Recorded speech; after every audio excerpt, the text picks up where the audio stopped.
still do 7 NUFC Matters shows for free a week. But if you want to support the channel, there are a few ways of doing it. Hit the like button on each live broadcast or video. This helps the channel grow. Hit the subscribe button and select the all notifications option. Hit the thanks button to buy a super sticker. You can do this on the live chat too.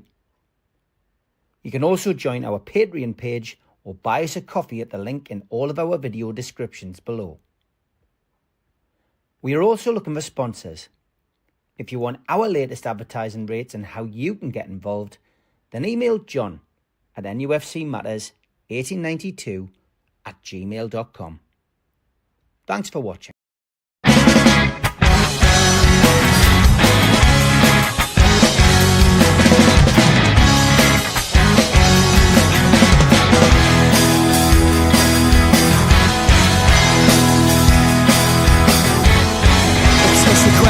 Taste with you well, you've gone sour. You want the world plus everything, but you won't work an hour. And now your questions are kept creeping, and you're going buying flowers. You throw away the dreams we had, boy. I wanna allow it. I said we're gonna fall out. Let's see you get out. I think we're gonna fall out. So shut your mouth. Good evening, welcome to NUFC Matters. It is the professionals, and we've got Mitch for 15 minutes. He's in Doha. We've got Stu probably watching Scotland play Belarus in the World Cup qualifier. Scotland winning by 1-0. Che Adams with the goal after 15 minutes. And we've got Steve Hasty because Mitch is departing after 10 or 15 minutes. And I just want to, start with Mitch and probably have the first 15 with him before he has to shoot off. And Phil Scott is in the chat. He says, many congratulations, Mitch, on an impressive and significant professional weekend in Doha. Brilliant. That is a lovely message to send, Phil. And you've actually got on par with what we're going to discuss for the first couple of minutes, because we were going to say the same to Mitch and ask him how it's gone in Doha on a professional basis. Been fantastic, mate. Been absolutely fantastic. Couldn't have gone better. Really couldn't have gone better. To be launching what is effectively the second sports dentistry facility in the region, to be invited to the biggest sports medicine facility potentially in the world. You can see from the pictures that the place I was in had you go from the indoor basketball court to the indoor athletics track to the indoor football grip, all under the same roof. Just phenomenal. Absolutely phenomenal. And then it's attached to the hospital, which is where all the sports medicine facilities are. And it's owned by the owners of PSG. And so it gives you an idea who their clientele are. The very humbling thing was realizing you'd been checked out when you got there.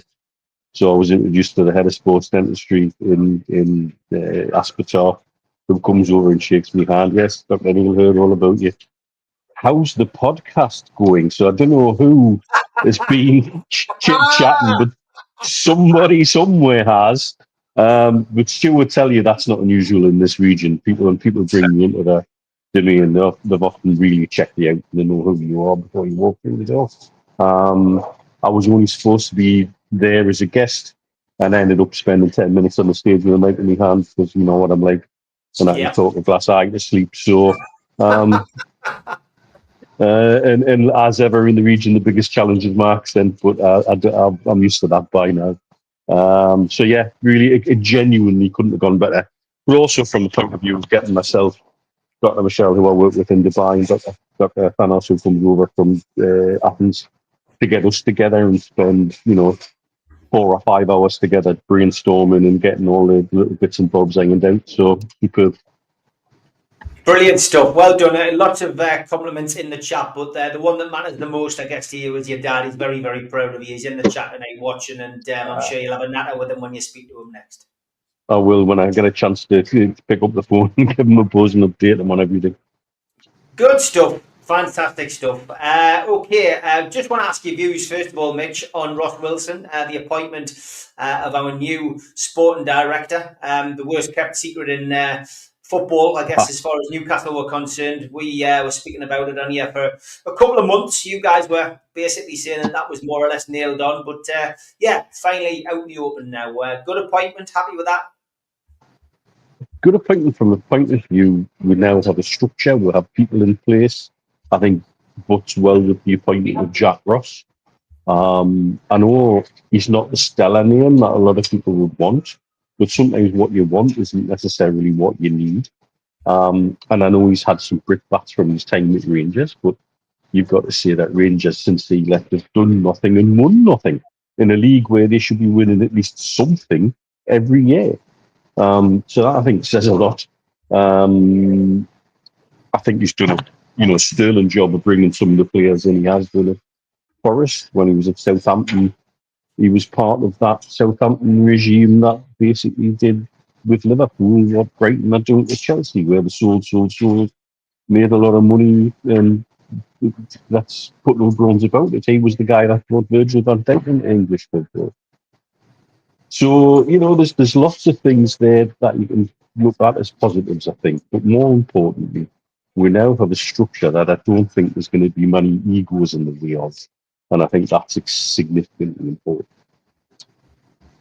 Yeah, I would agree with you. Lots of positivity as well in the chat about about Ross Wilson. Got to ask you about the games as well that we played since we last spoke here, because obviously you missed the Amigos on Friday with your Doha appointment as well. But we had a win against Nottingham Forest. Good way to go into that international break, Mitch, and a 2-0 win, two goals, a clean sheet. I think my positivity, I don't think has been wasted this week. We are 7 points off the top of the Premier League. We're 3 points off the top of the Champions League, and we're into the next round of the Carabao Cup. So I would have said as a midterm report, we're not doing too badly, Mitch, at the moment when you think of the injuries that we've got. He's gone. It's unfortunate. Okay, Steve, we will come to you. If Mitch comes back, we will get him back in and I'll ask him that question. Barry Hogan, I will ask, he is back. With the Halloween rapidly approaching, any plans to do the NUFC Matters Ghost Hunt you talked about? No, Barry, I've got to be honest, it is still in the back of my mind, but at the moment, I don't think we'll be doing that, Barry. Certainly not this year, mate. But I still fancy it. Yeah, give us your views on the Forest game, Mitch. You can. I know you're struggling a little bit. You got about 5 minutes. Yeah, put it away. You only beat what's in front of you, and we put them away comfortably in the end, really.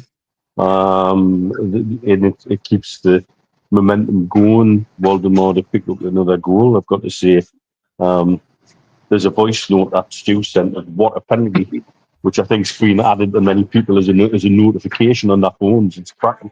There's a word missing, Mitch. There was a word missing from that. Well, yeah, I'm being polite. I'm in an airport lounge in Doha. I'm being very polite. Absolutely brilliant, and we'll move on. It's about momentum, keeping the wins going. I think that's the important bit of it. I don't care how they come. Let's just keep taking them. Yeah, good stuff, Mitch. Mitch, I'm much appreciated you for coming on. I'm going to let you go because I know your signal's in and out. Have a safe journey back. Well done again, and we'll look forward to seeing you at the weekend, mate. Thank you all, lads. Have a great show. Catch you later. Take care, mate. Bye-bye. Bye-bye. Great stuff. Well done to Mitch again, and I know George, as I say, is in the chat. He'd be over the moon about that. John, does Eddie have any past connections with Ross Wilson? I'm not sure if he does, but he knew of him, John. So that is the answer to that question. But I guess we can have a look through the record books and see whether there is any connection. But certainly doesn't seem to be any kind of issues with him. Barry is on fire tonight with questions. He says, Mitch and Stu, well, obviously Mitch is gone now, but Steve, what do you think of the story that Sunderland fans are cancelling the Visa cards so they don't have help with our future sponsorship? Well, we'll come to you first, Steve, because we have got our friend watching the Scotland game. Look, it's a short answer to that because it's just like, the boycott at Honey Puffs, didn't it? Sugar Puffs, when Kevin Keegan advertised them years ago. So, the Visa deal's an interesting one. It's official now. It's on the club website. Yeah. That's a big one, isn't it, Steve? It is a big sponsor. It's still not a ground sponsor or a training ground sponsor, but it's a big one, that. Yeah, I mean, you've got to realise that Visa are a massive, massive international organisation.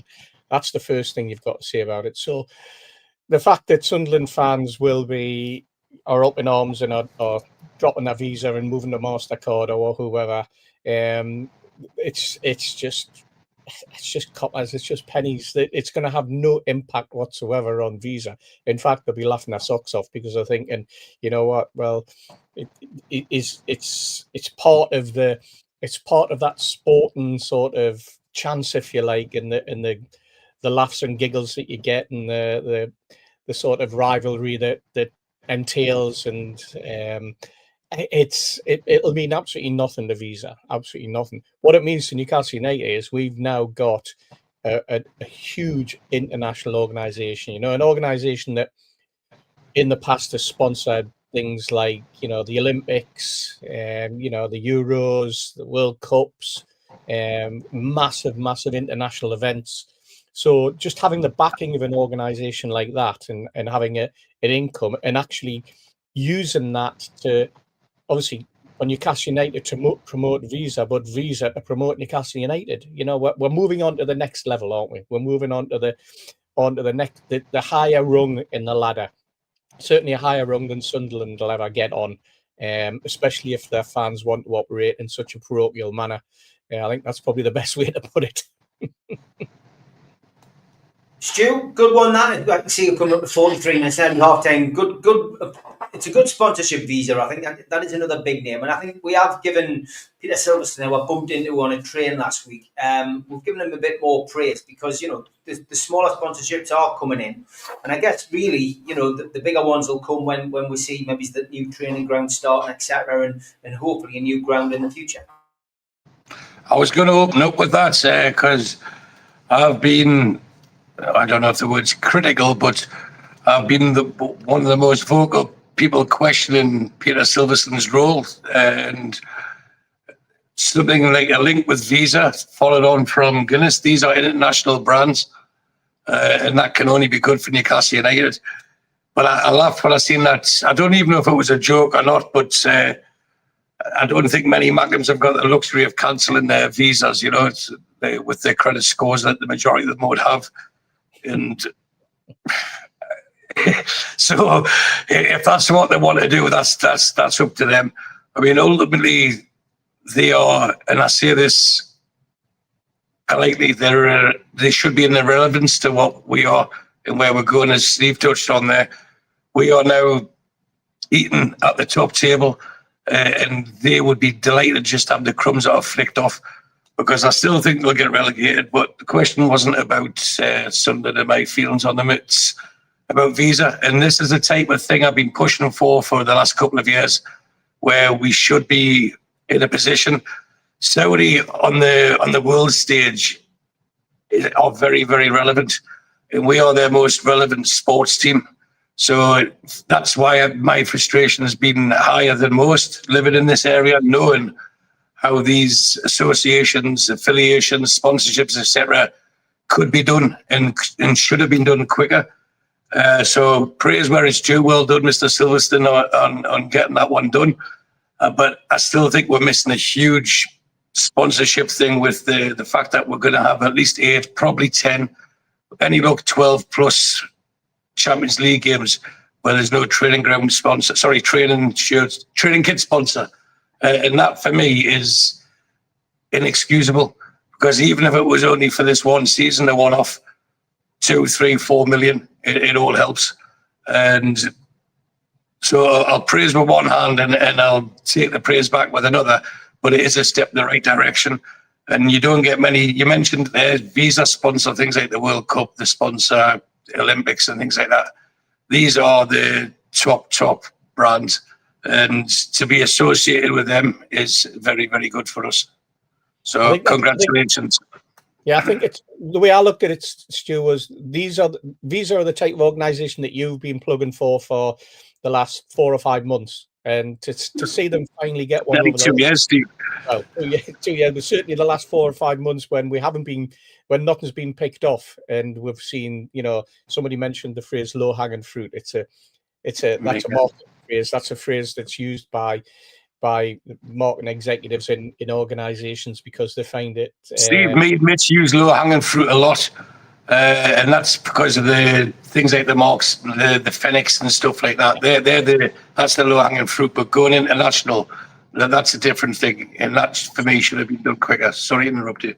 No, you're right. And everything else as far, I think, as you're concerned, and I think most of us agreed with, was that it was the easy pickings that they were going for, the easy wins. Really, what you want is the deals that are going to last for a number of years, that are going to bring in multiples way beyond anything that the easy pickings would get. It's vital for Newcastle United to get the likes of a Visa, an organisation like that, and I think this will be the first of many. At least we hope it will be, anyway. Yeah, okay. Got a couple of questions coming in as well. Let's get to them. There's a lot of enthusiasm regarding the appointment of Ross Wilson, says John, but he'll ultimately judged on actions regarding transfers in and out, contract extensions, and the academy. Are the professionals confident that this is what he will do? And I'll tie that in, Steve, with Barry's question. Was it Barry's question? No, it was Gary's. Lads, now that Ross Wilson is in the job, what do you think his first priority should be? Ooh. Taking the second part, I'll come back to Gary's. We know that Ross Wilson is experienced. We know that he's done an awful lot of deals at Nottingham Forest, because it was only 2 seasons ago that they were buying 15, 20, 22 players at the start of a season. So he can certainly work and spin plates and work on multiples. We know that. And let's not forget, he was the player that managed to coax Elliot Anderson to Nottingham Forest. So, yes, there is a connection, to answer the question that was asked earlier. There is a connection between Eddie Howe and Ross Wilson, but it's in the negative. It's in taking players away from Eddie Howe, not working with him to bring players in. We did mention that on Friday's show at the Amigos, and the possibility of Elliot Anderson never coming back. And perhaps that's now something that Eddie will work on and say, "Come on, do your magic in the other way." What are his priorities? I think he's got a full inbox, a full in tray. The most important thing is that he's got to set himself a nice, strong working relationship with Eddie, and with the board. He seems to have a remit that covers the ladies' teams. He's got the remit to look at the academy, so he's going to be working at that level. He's going to be looking at all aspects of the football club from a football perspective, not from a business perspective.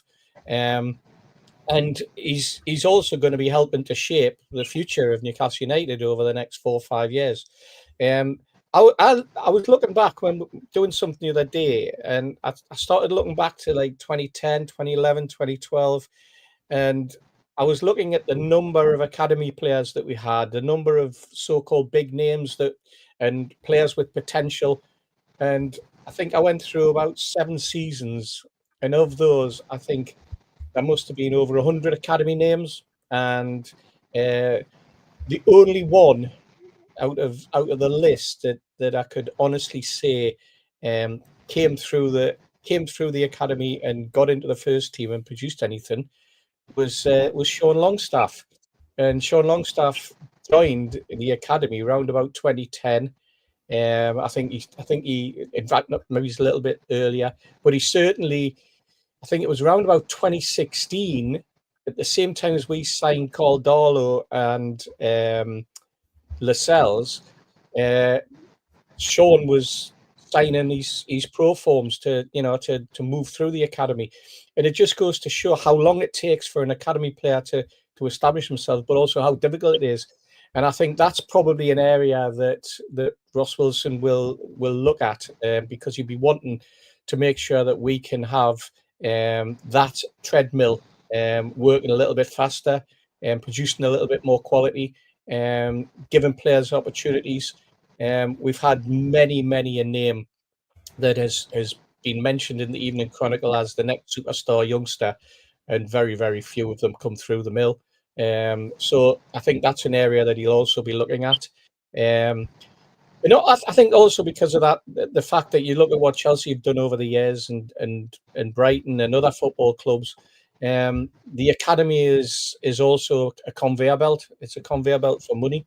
Even if you've got a youngster who's not quite made the grade for yourself, you have a responsibility to allow that academy player to move on and to get into to benefit his career. And I think sometimes we've thrown academy players out the window and not given them a chance. So I think that's an area they'll be looking at. And he will definitely have to be helping Eddie to nail down the likes of Botman, Thiaw, hopefully Chow, Tonali, Bruno, extending their contracts. And it'll be interesting to see also whether he can do anything in terms of bringing in some striking support, because I think even though we've got Wissa, who's out now until mid-November, and we've got Valdemar, who people are saying, yeah, he's scoring goals. I still don't think he's a main striker. I still think there's a hole in our squad there that needs to be filled rapidly, possibly in January. So I think one of his priorities might also to be finding a young striker, a capable striker, someone who can hit the ground running if needed, not someone who is going to take 2 or 3 or 4 years to settle in. So it's going to be difficult. It's going to be challenging for him, but he's taken the opportunity, he's taken the job, and he obviously feels as though he's got the cannolis to do it. So let's see. I think the proof will be in the pudding. A lot of people saying he's a great acquisition, but when it comes to sporting directors, we can see many of them who can talk the talk, but so far the last 2 that were hard haven't walked the walk, have they? So that's a challenge for him as well. Yeah, a lot of people in the chat, Hugh, saying that tying down the key players is a priority. Obviously, a story floating around the press this weekend is that Bruno's being offered a new deal. No news whether that's a definite or not. But yeah, is that the priority for Ross Wilson coming in? I started smiling there because Mr. Hasty said he needs to show his cannolis. That's past as far as I know. I think he was betting cojones. Yes. He's thinking of the Christmas do with Portofino's. Yeah, he's getting so confused between his bolognese and his bollocks.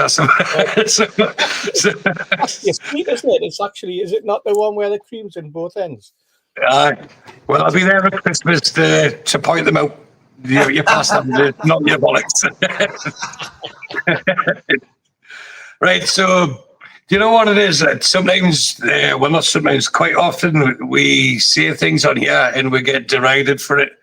And then a month or so later, it becomes in the public domain, or 2 months later, whatever.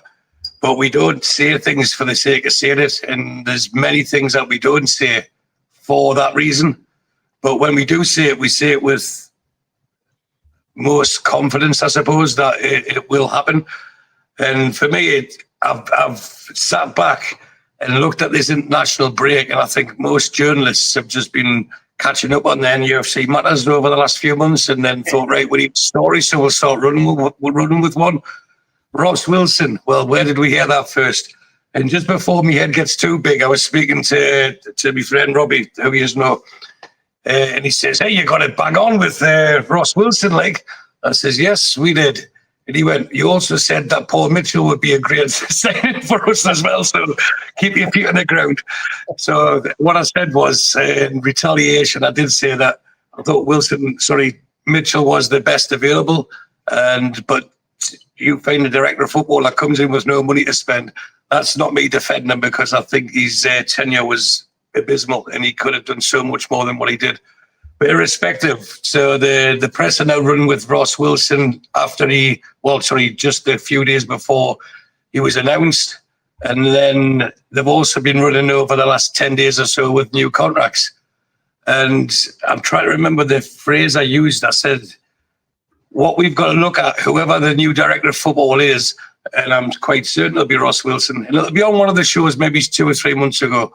I says his first rule is, and we're talking about low-hanging fruit and easy wins, is to sit down with Eddie Howe and say, from your current squad, who do you see being a first-team player in 3 years' time? And whatever names are given, you get them on a long-term contract without any clauses, and that's it. And from there, I think it was myself and Mitch come up with Sandro was the obvious one. Then the two fullbacks, Holland, Tino, and then also Botman. And I think when I said it, people saying Botman's always injured, but now all of a sudden Botman needs to be tied down for the next 3 decades. So it's not difficult. It's not even a case of reading between the lines. It's just looking at the situation and thinking, what would you do in that position? And that's where Ross Wilson can come in and not become a hero, but gain instant respect by getting the agents in, getting the players down and say, right, we really want you. I've spoken with the manager and you're an integral part of this team going forward. This is what you're on now. This is what we're willing to offer you. Is that okay with you? And then knowing that it's going to get rebuked, knowing that they'll say any player who takes the first offer is called James Milner because he represented himself. But after that, you're in a position where saying, right, let's get this tied down and not get it dragged on, not get the players in a position where they feel that they're getting taken advantage of, but get them signed up quickly. And that's where you get your quick wins, and which is the equivalent of the low-hanging fruit that's Mr. Silverstone's seems to be getting a bit more confidence and going further up the tree.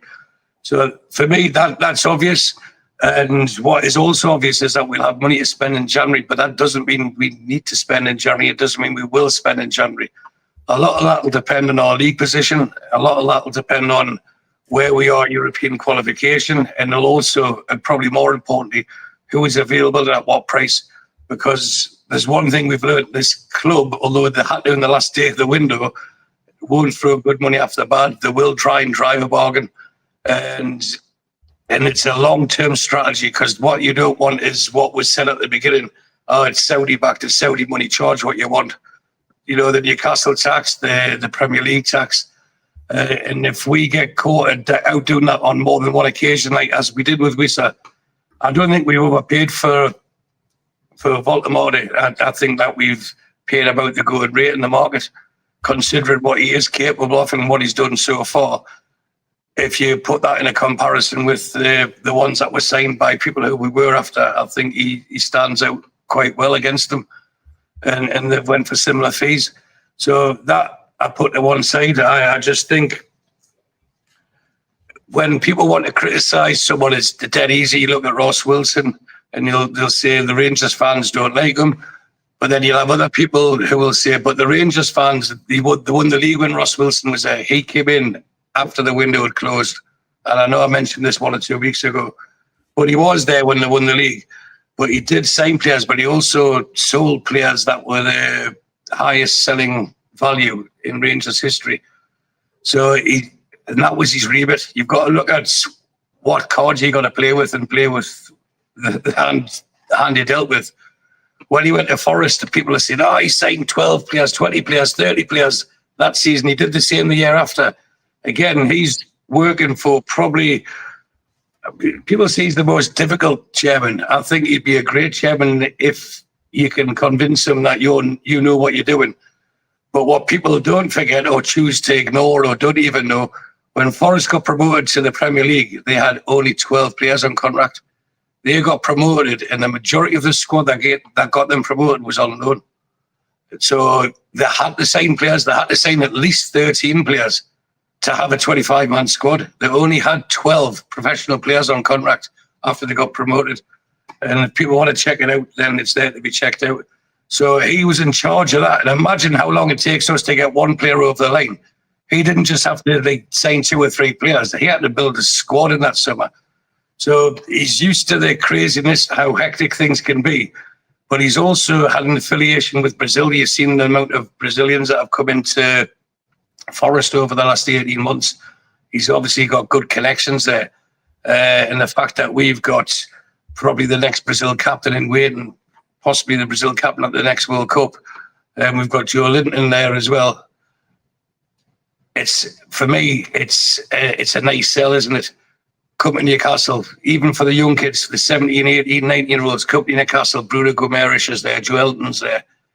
And they'll feel at home. You know that those 2 lads will look after them because they're immersed in Newcastle as well as anyone could be who comes to this region.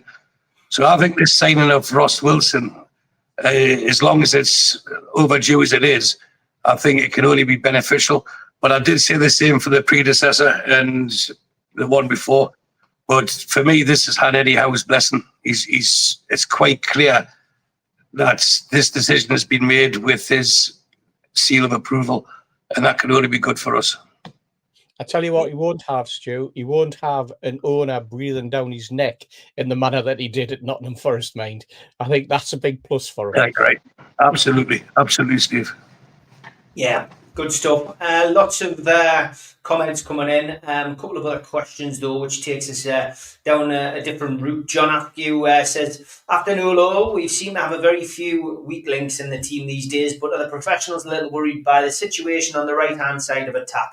Is it okay if Murphy's still a regular starter, Steve?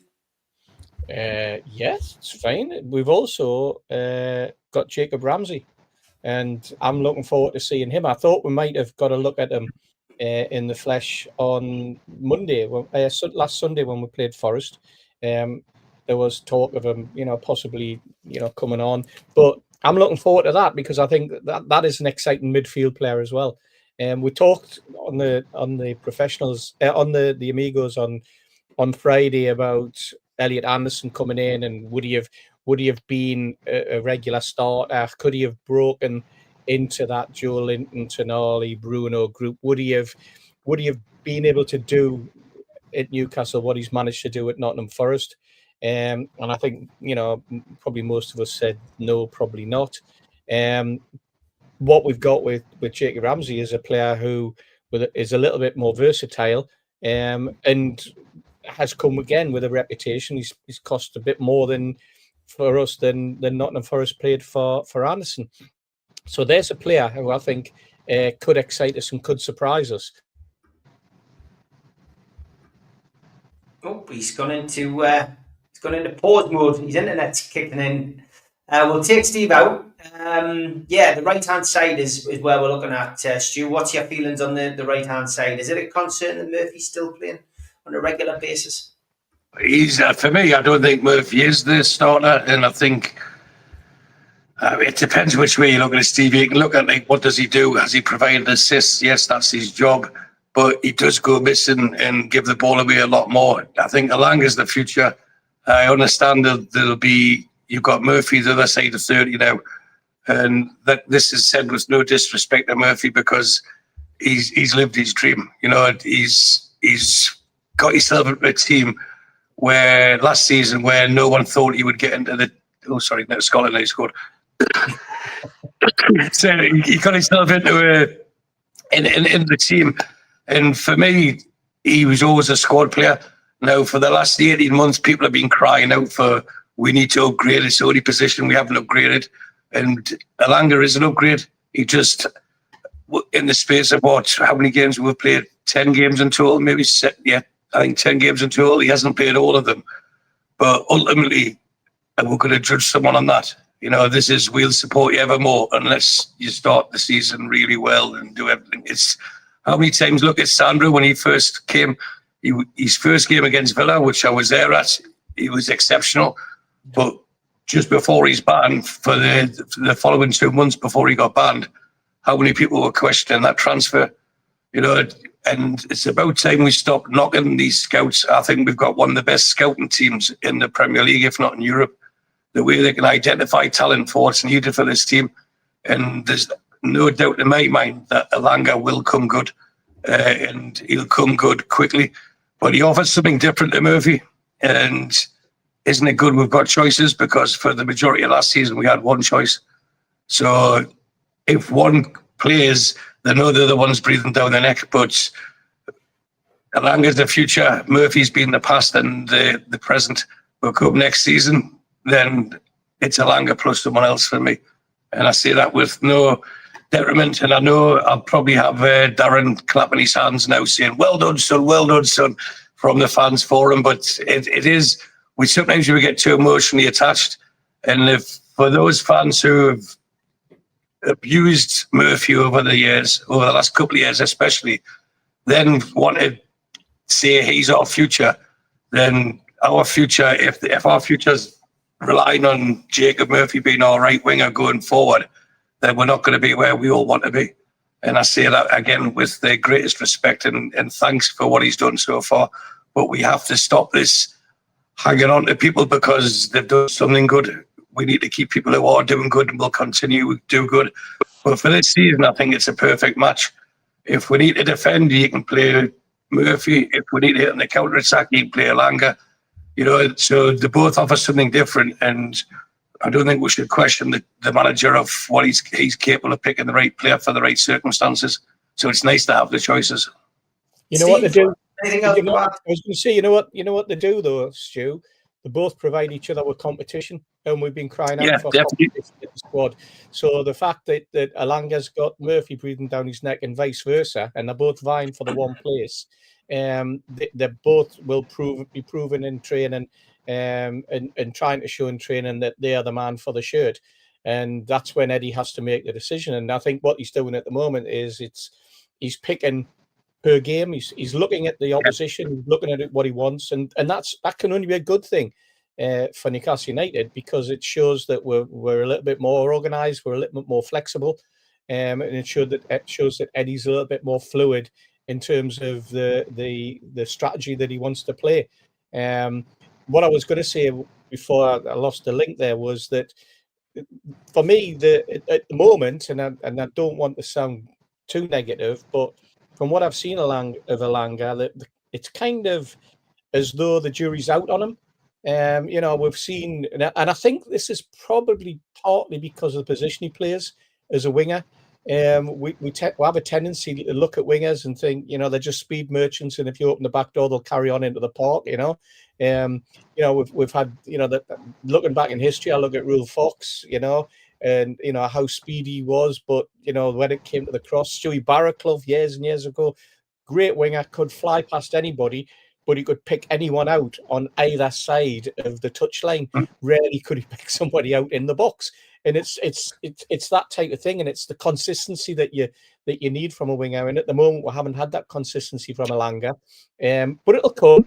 I think possibly he's taken a little bit more time to settle than we thought. I wonder if he has been caught up slightly in the whole situation with our departed main striker. I think he has as well. I do. Yeah, he was very, very, you know, much a pal of his, an international pal, etc. And, you know, he probably turned up thinking, I'm going to be playing alongside him. We're going to have a partnership going. I'm going to be able to supply the bullets. And at the moment, he hasn't had anyone to supply the bullets to as a striker. Sometimes it's been Anthony Gordon. Sometimes it's been Valdemar, who's playing a little bit deeper. Sometimes he hasn't even had an opportunity to supply to anyone because he's been on the bench. So I think it's been a stop-start first couple of months for him at the club. And I look back to that first game of the season when he went through on a one-on-one with a keeper at Aston Villa. And it was mentioned by a number of people in the following few days that was his John Dahl Thomason moment. And I just remember thinking, no, I really hope it wasn't his John Dahl Thomason moment. That's something that I've put to the back of my mind, and I'm hoping that we do see the best of Alanga, but I'm also hoping we'll see the best of Murphy when he gets his opportunity. Because as I said right at the very beginning, it's a squad game, and we want a nice, strong squad, and we want players who can come in, and if necessary, as it should be when you come in, can do better than the player that you're replacing at that particular moment in time. Yeah, okay, good stuff. We will have a quick break now. We're going to have the ad break now. And don't forget, we'll be probably going off air around about 6:45 tonight. But here's the ad break. Back after this. A big thanks to all our sponsors, Skips and Bins. You can find them at their website, skipsandbins.com. Contact them at www.skipsandbins.com/contact. Say hello to low-cost waste disposal with pay-as-you-go and contract waste management. A big thanks to Mr. Vicky's Sauces, handmade in Cumbria. You can find them at their website, mrvickys.co.uk, email info@mrvickys.co.uk, or telephone 01768 210 102. Thanks to our fanzine sponsor, United Group Travel. There are no strangers on our tours, just friends you haven't met yet. 2-crew driver and courier, local family company, 3-star plus quality hotels and no interchanges. Hot and cold snacks and drinks available on the coach, all excursions included.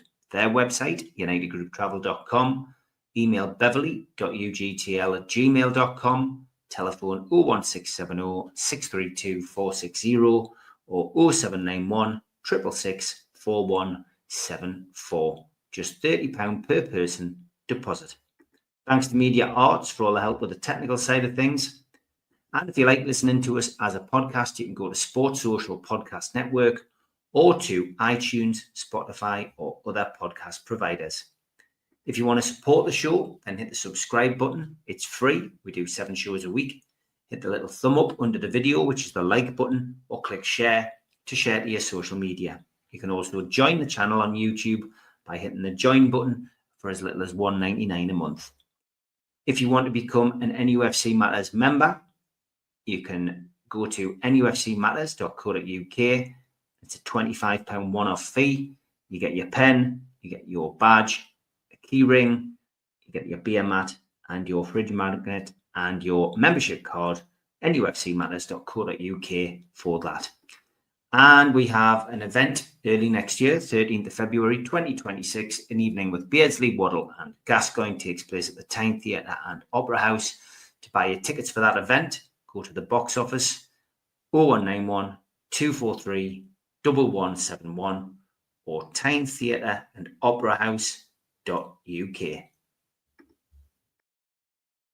And don't forget as well, we have the Christmas do, which is the 21st of November. It is 7 o'clock until 10 o'clock at the Tyneside Irish Centre. Tickets are £12. Joe Allen will do an interview with Warren Barton that night. Sid from Talk with a Tune will be doing the DJing on the night, and Adam Henderson will be doing a little acoustic set. Tickets are £12, nufcmatters.co.uk. All proceeds going to Age UK North Tyneside Dementia. And a couple for your diary for next year. Supermat and Gibbo will be at the Irish Centre on the 23rd of January. Tickets are available now on Voucher. And an evening with Peter Beardsley will take place on the 30th of January next year at the Irish Centre. Both events, of course, for Age UK North Tyneside Dementia. And the book, it goes to the printers this week, the promoter and the photographer. 25 years of bringing the stars to Tyneside by myself and Andy Thompson. Some great recollections, some great photographs, and you can buy that at our website, which of course is nufcmatterspodcast.co.uk. Get yourself on the website, make a nice little Christmas gift for somebody, and of course helping raise money for charity. And talking of raising money for charity, we had the final total announced on Friday night for the fanzine. £1,902.14 will be winging its way across to Age UK North Tyneside Dementia in the next 24 hours. They are over the moon about that. So 96 people subscribed to the fanzine, and we thank you all. And the first one should be hitting your mat if it hasn't already tomorrow morning. And yes, we'll have the next one out just before Christmas. So make sure you enjoy it. And thanks to everybody who subscribed. There has been a few people asking them if they can subscribe now. I'm afraid not. We've had to limit it to 100 just for the print bill. But thank you, everybody who did. Better luck next year for those of you who missed out. Okay. Can we have another look at the Christmas tree, Stu? I could do with an uplifted Christmas spirit, says Barry. Well, you can, but because the missus we have turned the lights off because it's bloody October. So it's There it is. There it is. Fantastic. And another question for Stu. For Stu McPenman. Which boozers does he frequent when he's watching a Scotland home game? Mine was the Beacon, he says. Well, I'm watching this in Bahrain. I think you might mean if you're in Scotland. Well, no, I'm watching the Scotland game. It's very rare I go to the Scotland game, especially when I only go to the tournaments. Saying that, I did go to Kazakhstan to watch them play. But I just watched them at home, to be fair with you, Gary. All right, there you go. It's not often I get to Hampden. Normally I get to Hampden to watch Hearts play. All right, Barry says players are out of contract at the end of the season. Charlotte, Sells and Trippier. Do we get them tied down early or do we let them go? And Derek's asking, do we send Neve out on loan in January, Steve? A few players there to mull over. Yeah, I mean, the Neve situation, we talked about it on Friday, and I was trying to explain that some of the information that I had regarding Sean Neve, which was the club wanted him to bulk up a little bit in the way that Elliot Anderson did, spend a bit more time this season with a strength and conditioning coach with a view to going out on loan next season. That's not to say that the lad couldn't have an absolutely storming time, and he seems to be banging goals in for fun at the moment. And if there's an opportunity and he gets that opportunity, I think he's the sort of player who'll take the opportunity. But I think that the long-term plan seems to be, from what I can gather, that to get him to fill out a little bit, because he is only 18-year-old, just turned 18, and you're going to be tall, you can be gangly. You're not all got the build when you reach 23 of Valdemar. You want them to be able to stand up to the rigors of a Premier League. You want them to be able to strong enough to hold his own. And we look at players who are strong, and we look at players who are built to be able to cope. And at that age, you've got to be very, very very tough to break into a first team. And you think of Wayne Rooney, you think of Alan Shearer. They were one-offs. I don't think that Sean is anywhere near the bulk that is needed and the strength to take the physicality of a Premier League season yet at his age. But who knows, with the way our strength and conditioning team operate, there's no reason why he can't be there or thereabouts at the start of next season. And if they feel as though he needs it, he'll go on loan. If we find out that he's staying, then it means that they think that they've done some wonders for the lad, and that he can break into the first team. Shaw's an interesting one. I mean, he's lost his place now, and everybody's looking at Malik Chow and Botman and saying as long as they're still fit, they're going to be the first choice. And I think that Shaw could find himself in the same situation. Dan Burn could find himself in the same situation as Shaw when it comes to getting our left backs back in play. Trippier again, the thing with the three names there that I've mentioned, Burn, Shaw, and Trippier, is that age is catching up with them. And you hear of strikers who can carry on. You hear of midfielder who can, the likes of a Rob Lee who can adjust his game. It's very difficult for a defender to adjust his game at his age. There are exceptions, and we have seen them in the league before. But I think once you start to see a defender's legs go, it becomes pretty obvious. Alan Shearer hit it really, really well when his legs were going. And he did warn us when he was 29-year-old that they were on their way when he dropped out of the England squad and made himself no longer available. But I look at Sol Campbell on the other extreme, and there's a player who thought he could play forever. And it was pretty obvious that he couldn't. And I think he managed, one season at Newcastle. So I think for defenders, it's going to be very, very difficult. And I suppose a lot of it is also down to what the player wants. Do those players want to hang around at Newcastle for another season or another 2 seasons where that first team chances are going to be limited? I'm going to stop now because I'm going to let Stewie butt in because he's going to tell us something that he's not very happy about. Not happy. No, it's not a penalty. It is a penalty, but it's not a penalty. Yeah, the referee said no penalty. I think he's given us a handball to Che Adams, has he? No, the guy handled the ball, but he also fouled him. But for some reason, they've contrived to say it wasn't a penalty. So it is what it is. So don't Steve would carry on talking until the decision was made. Yeah. And he did. Belarus have just scored. My God. It's all right. The 3-1's still on, so we're okay. What is that? Is that 1-0 to Belarus now, Stu, is it? One's each. One's each, right. Okay. Scotland's very much like watching Newcastle or how Newcastle were. If it could go wrong, they'd find a way when it shouldn't go wrong, and when they're not meant to win, they do. But you went 1-0 down, didn't you, on last week, and then came back to 3-1. So needed a kick up the backside. I mean, who was daft enough to back Scotland to beat Greece 3-1? Give us your views on the players then, Stu. Sean Neve, should we put him out on loan in the January window, do you think? And what about the lads whose contracts are up? The Sells, Shaw, Trippier, one of them, two of them, three of them, all to go, or three of them to stay? What do you reckon? Well, one of the earlier questions regarding Ross Wilson was about the upheaval of teams. And I think that's something that Eddie Howe would be against. It would be, I think even the players in the squad now and the ones that have left have understood that there's a natural progression.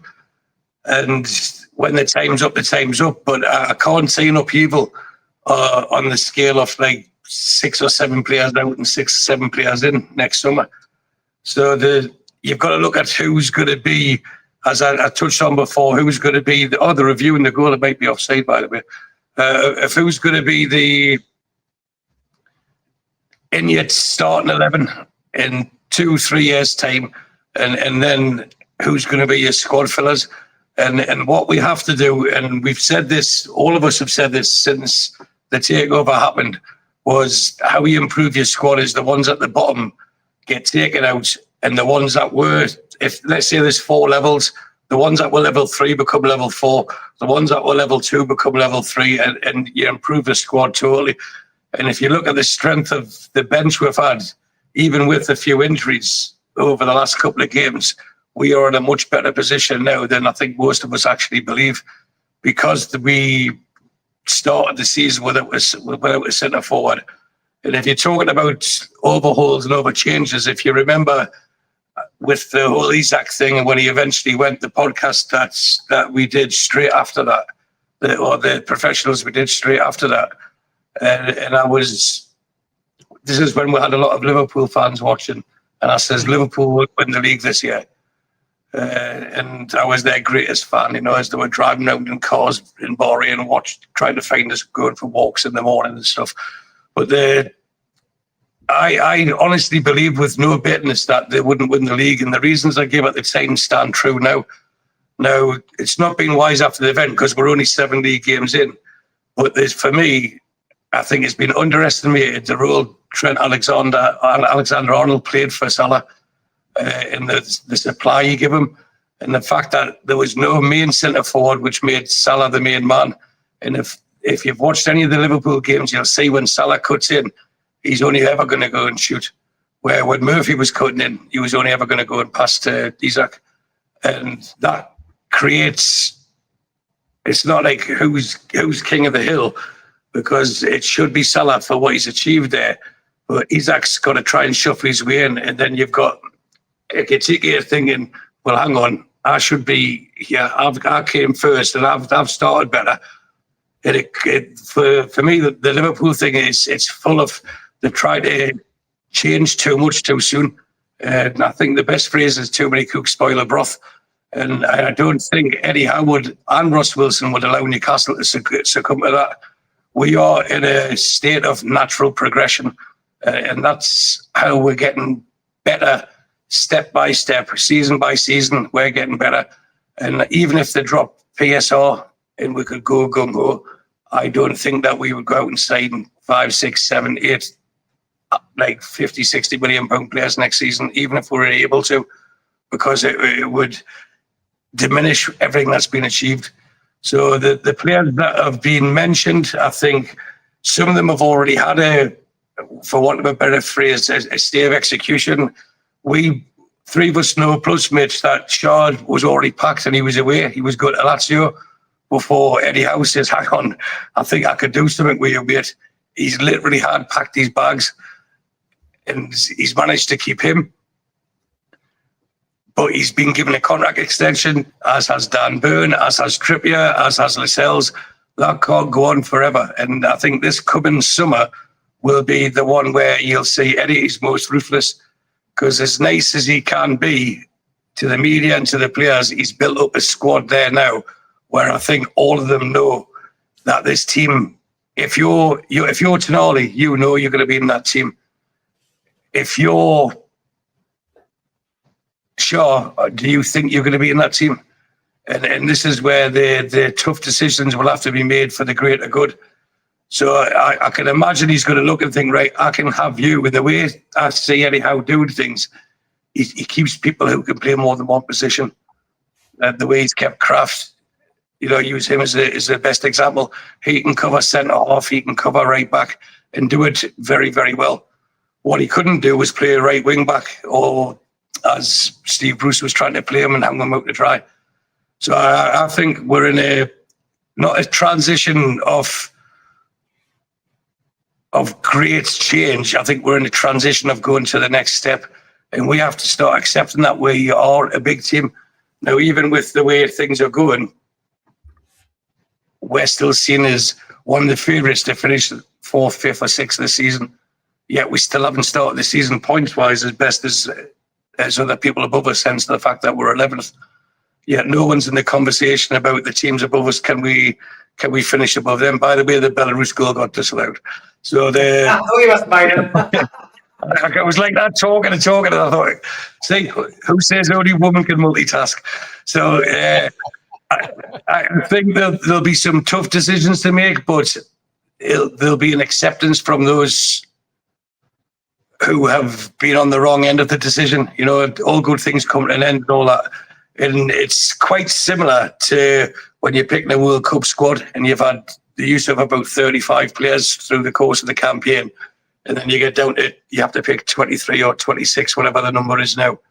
And then you're in a position, 2-0.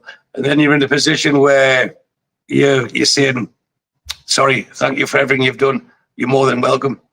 And that's where we're going to go. But the people that they bring in will push the bottom down. And as long as we keep getting better squad-wise each year, and I still think, Stephen, I'll say it again now, I think next season, when we finish the season 26-27, I think we could be league champions. I really do. We don't have as many problems behind the scenes as other clubs, and we haven't got time to start picking at other teams. I think it's Arsenal's year this year, and I think mentally, once they've done that, I don't think they'll kick on. I think they've been chasing it for too long that they'll just, they won't fold, but they won't win it again. And I think the following years is up for us. It seems in transition. Look at the two Manchester clubs. Liverpool, like, as I've said, it brought too many people in. There's too many egos there, and you can't keep them all happy. That must not be a happy dressing room, where we've got probably the happiest dressing room in the league. So I think that we can get to at least 5th, as it says there. 5th is a new first. And I'm all for us winning the league the year after. Interesting stuff. Okay, we'll finish off with an email from Denise, one of our moderators. She went, just a little note in recognition of Janet's Day. This really made me smile and share the love Janet has, and we all have, of Newcastle United. A reminder of what it's all about. Janet, faith and football. The love Janet has for Newcastle United and her connection now with Eddie, Jason, Aaron, her grandson, and Trips is just beautiful. Janet says, I went backwards on an escalator to see Peter Beardsley. Janet's love is so strong, she tells of how the players back then were so important to us, the fans, as they are now with current players. Her love, Gary Speed, and mostly her favourite is Alan, no surname required. How she tells them all just how much she has loved her day, what memories Janet has of the Gallagher in the rain and 4-4 against Arsenal, and how we nearly won it, did win it in my opinion, and how she tells Aaron that Eddie is just magic. And when Jack meets Eddie, oh son, can I have a cuddle? I adore you. She's just so happy. Take care of your Ben, she said to Eddie, and how worried she was when he was ill, and she prayed for him to get better. And when she meets Trips, never leave, she tells Trips, don't you just love her? We need her in the dressing room, saying to all the top players, never leave us. I truly think for Eddie, Jason, Aaron and Kieran, that really would have touched them with such beautiful love. I hope they get into a game, or they have already, I don't know, when this actually happened. I just wanted to share my thoughts, Denise.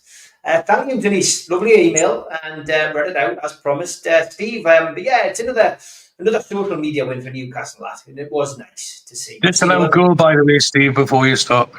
All right, okay, it's disallowed. Still 1-0. Still 1-0. Yeah, what did you think of that? What did you think of that?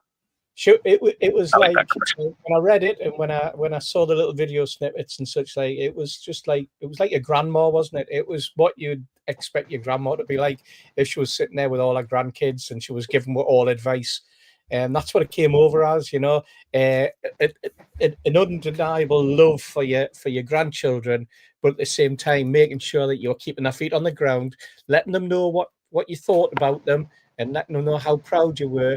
But at the same time, just giving them that little bit of sort of grounding, if you like.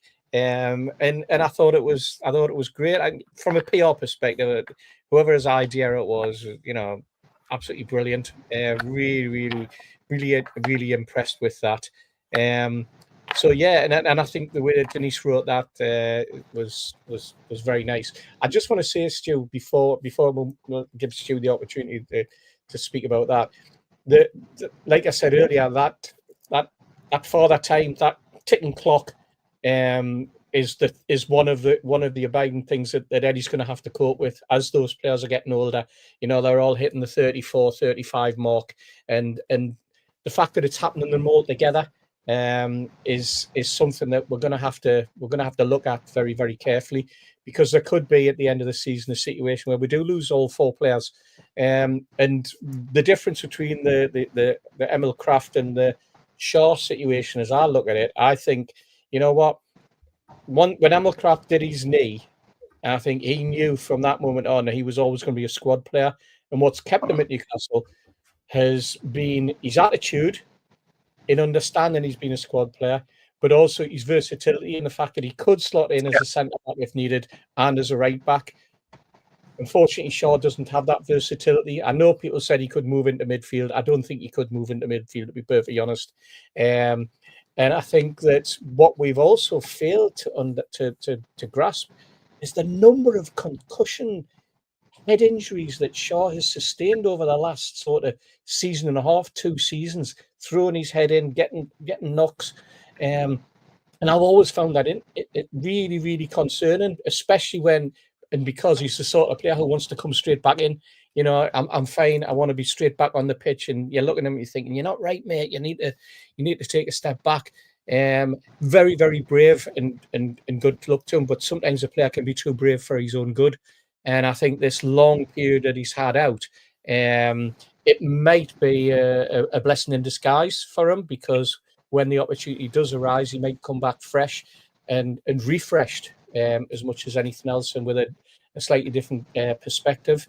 I wonder whether players like Shaw would take it for granted that they're not going to be, when a player's bought who's 25-year-old in his position, whether they take it for granted that they're going to be going at the end of a season, or whether they roll their sleeves up and fight and go, no, I want to be at this club for another 4 or 5 seasons, because the big abiding thing is their age. The age is catching up with them. And I think in the Premier League, I think any manager would look at it and go, you know what, I've got a quality 25-year-old and a quality 34-year-old. Which one am I going to go for? I'm going to go for the one that's got a little bit more pace and a little bit more durability. Yeah, I mean, just focus on Denita's email, Stu. It was a cracking email about that advert. And another good bit of social media by the club. It was, and for not everyone knows Janet, but everyone knows someone like Janet, and she's from an era that, for me, it just shouts respect, and when they speak, you listen. And it's about morality. It's about ethics. It's about doing the right thing, and that's what Newcastle's based on, the proper Newcastle. And I don't want to get too political when you go into the wokeness or political movements of different things, but again, Newcastle showed its worth when there was no riots. Was it last summer? Not summer gone, the summer before. Newcastle stood up and says, no, everyone's welcome here.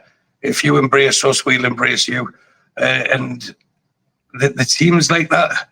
The team reflects the city, and the city reflects the team. And that synergy is something that we should all be proud of, and we all are proud of. And it's something that Eddie Howe is bought into, understands, and that's why the due diligence is done on the players.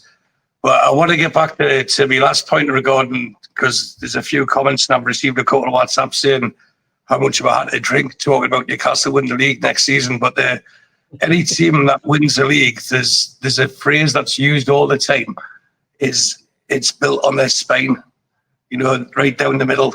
And if you looked at even when Blackburn won it, they had Tim Flowers, who was one of the best goalkeepers in the land at the time. Then they had Colin Hendry. Then there was Tim Sherwood, and then Shearer down the middle. And for me, the skeleton was there. The rest of the players are the flesh. So Archie Kebell's goal, dear me. I can remember it, but I'm not old enough to remember it, if that makes sense. But I'm sure I've said before, I used to get nicknamed Archie when I was a kid whenever I went to Scotland due to me footballing talent, but surely that was before I found alcohol. But if we're going back to Man City, dominated for 4 or 5 years, they had a spine, but you know what they ended up doing? Getting too clever, and then they bought too many defenders, all for roughly the same price.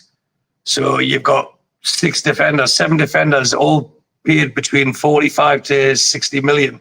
One got paid nearly 90 million, Guardiola. And they're all thinking, well, I should start. I've been a big signing for Man City. And that can cause unrest behind the scenes as well. And for me, that with the aging of someone like De Bruyne was why Man City flopped. Nothing to do with Guardiola's tactics. And that's why I mentioned, so defensively, that's why they didn't have a settled defence. That's why they didn't win the league. Then Liverpool this season, I think it's offensively, and these might get brought back up come next May, and after Liverpool have won by 12 points and saying, you don't know what you're talking about. But for me, Arsenal got the most balanced squad. If you look at Chelsea, the other one who's apparently shooing for the top 4, they keep signing players, all much of a muchness. You know, they've got, I think, I'm not even exaggerating, 9 centre-halves. But I don't think you can get any 3 Chelsea fans that would agree who the best 2 are. Where I think you would get 80% Newcastle fans if you said it was your best 2 centre-halves. It's the 2 that are in position at the moment. And that's in no slight on Dan Burn or on Fabian Shaw, who have been excellent. So for me, there's substance to what I'm seeing. Other teams are spending differently, and it's great watching them do it because we do have a plan and we don't even have the money. And you've got to think, where are we now? 7 months ago, it was Newcastle win the cup. Don't pump it up and all that. We experienced all of that.